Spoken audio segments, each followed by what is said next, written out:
दोस्तों, आज हम ऑनलाइन प्लेटफॉर्म पे भारतीय संविधान एवं राज्य व्यवस्था के बारे में अध्ययन करेंगे। भारतीय संविधान एवं राज्य व्यवस्था की इस सीरीज के अंदर सर्वप्रथम हम अध्याय 1 भारतीय संविधान की प्रस्तावना का विस्तृत अध्ययन करेंगे।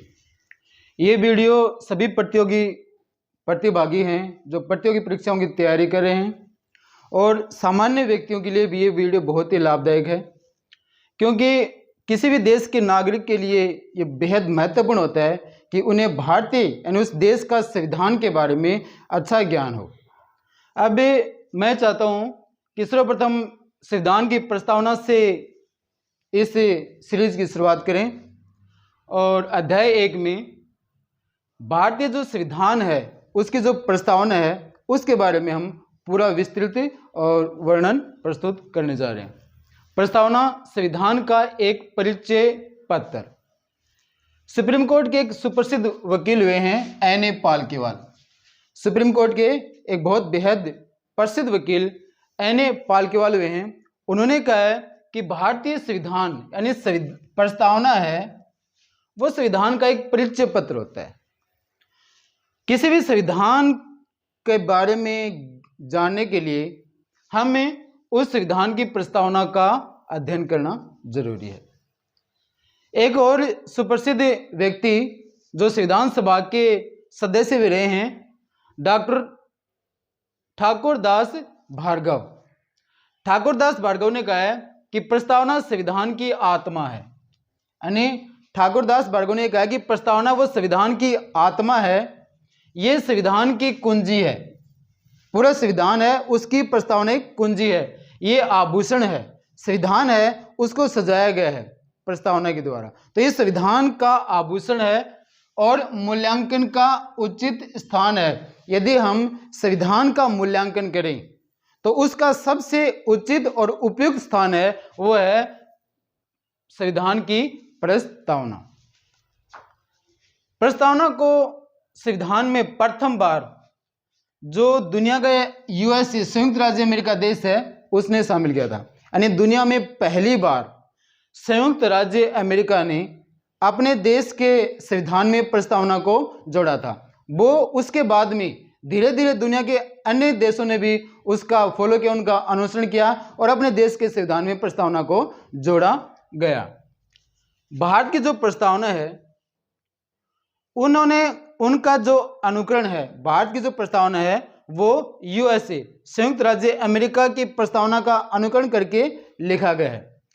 संयुक्त राज्य अमेरिका के अलावा भारत की प्रस्तावना पे 3 देशों का और प्रभाव है। यानी एक संयुक्त राज्य अमेरिका और 3 देश और हैं जिनका प्रभाव भारत की प्रस्तावना पे है।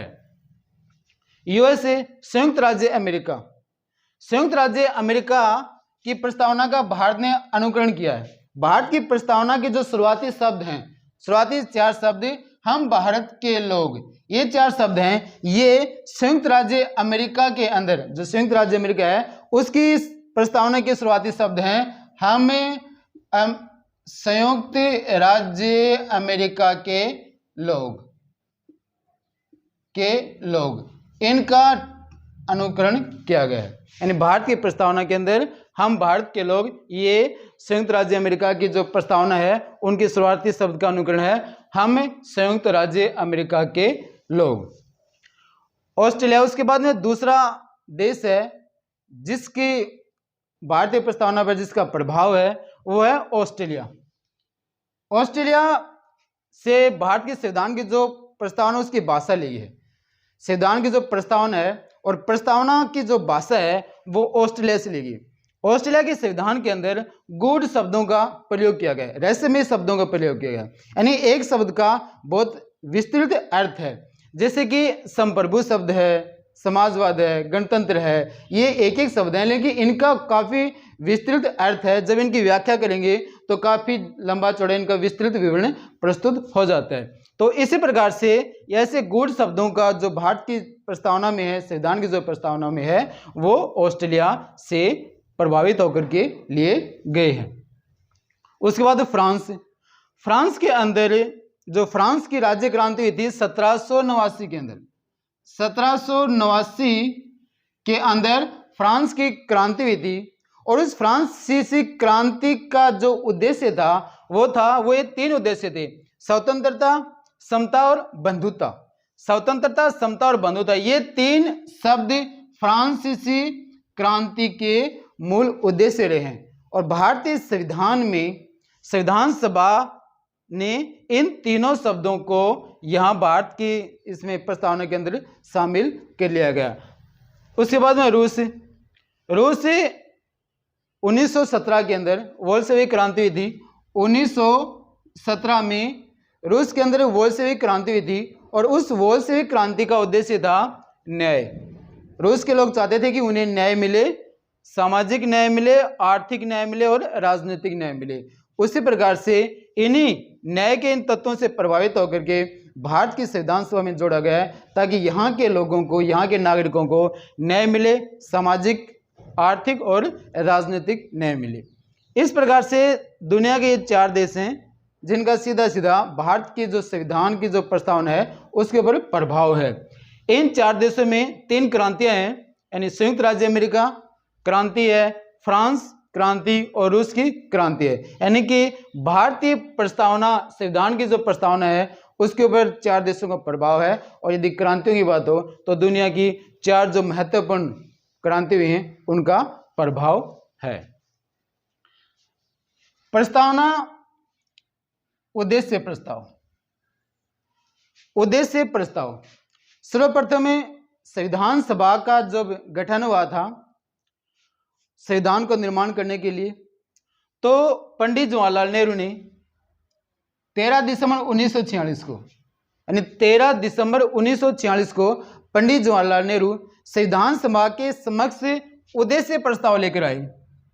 एक उद्देश्य प्रस्ताव उन्होंने संविधान सभा के समक्ष ये प्रस्ताव रखा कि हमें संविधान का निर्माण करें तो हमें ये उद्देश्य ध्यान होने चाहिए, यानी ये जो उद्देश्य हैं जो जनता की आकांक्षा और अभिलाषाओं के लिए हैं, तो इन उद्देश्यों को ध्यान में रख करके हमें संविधान का निर्माण करना है।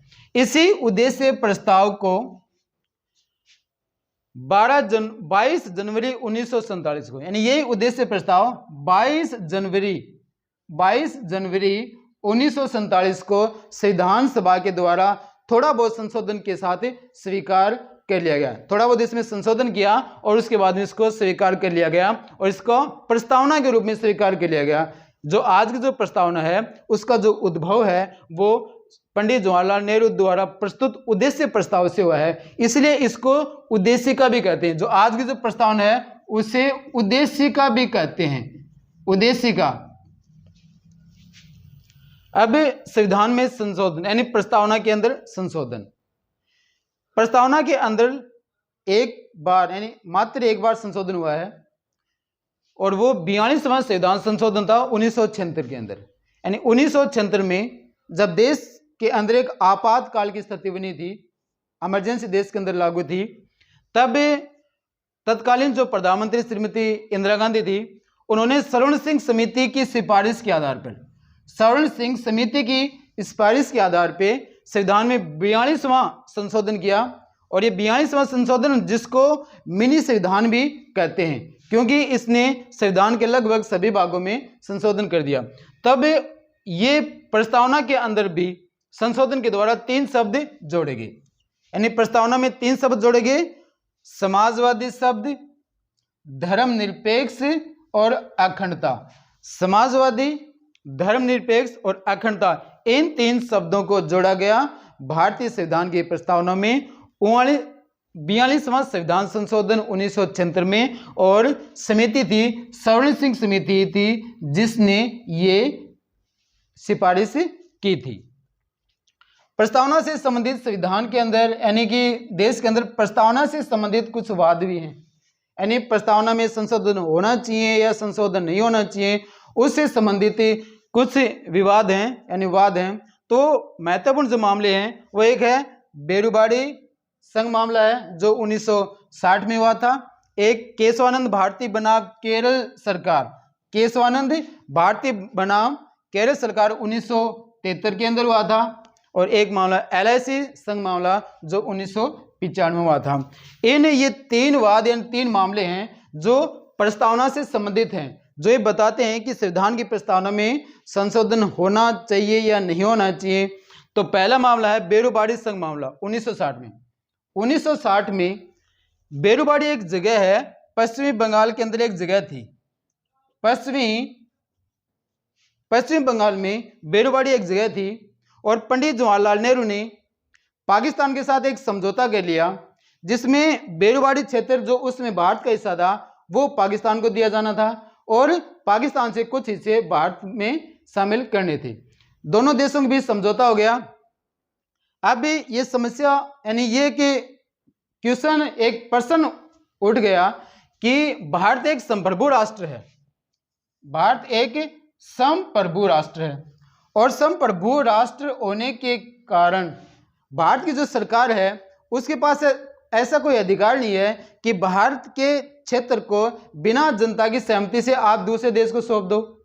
तो इसलिए भारत की जनता की सहमति जरूरी थी और भारतीय जनता की सहमति का मतलब संविधान यानी संविधान के अंदर संशोधन करना था। अब ये उस समय की जो सरकार ने राष्ट्रपति के माध्यम से अनुच्छेद 143(1) के तहत यानी अनुच्छेद 143 कहता है कि सुप्रीम कोर्ट से सलाह ली जा सकती है। राष्ट्रपति किसी भी विवाद यानी जो देश के अंदर कोई मामला हो जाए, कोई विवाद हो जाए, तो उसमें सुप्रीम कोर्ट से अनुच्छेद 143(1) के तहत सलाह ली जा सकती है।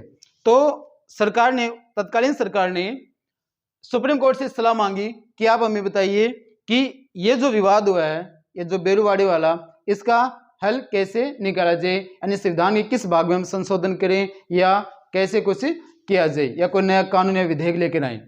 तब उस समय के जो 8 जजों की बेंच थी, यानी बेरुबाड़ी में 8 जज की बेंच ने कहा कि आप अनुच्छेद 1 में संशोधन करो।